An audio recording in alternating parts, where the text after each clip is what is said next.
আজকে বেড়ায় গেলাম হোস্টেল যাওয়ার উদ্দেশ্যে, মানে ঘরের দিন শেষ।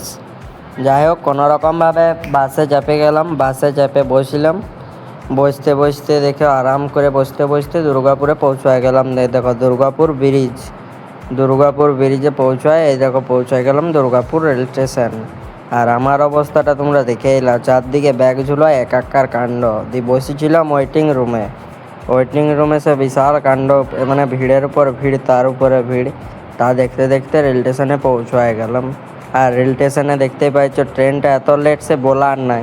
কি বলবো তোমাকে, লাজ লাগছে আমাকে। কোনো রকমে গুটু গুটু করে স্টেশন থেকে রেলটি ছাড়িয়ে দিল। আর ট্রেনে নিয়ে নিলাম ঝালমুড়ি হালকার উপর নকশা করে। আর ট্রেনের ঝালমুড়ি কারা কারা খেতে ভালোবাসো তারা একটু কমেন্টে বলে দিবে। এই দেখো নিয়ে নিলাম ঠোঙাতে কোনো রকমভাবে, আর দারুণ করেছিল।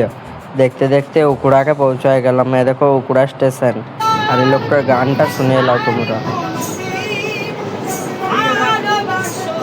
কমেন্টে বলবে এটা কি গান ছিল। পৌঁছায় গেলাম মোল্লারপুর স্টেশনে। আর রাত তখন বহুত, মানে প্রায় 11টার মতো বাজছে আর কি। আর এই দেখো পুরো ফাঁকা, আর আমি এখানে একাই যাচ্ছি গুটু গুটু করে।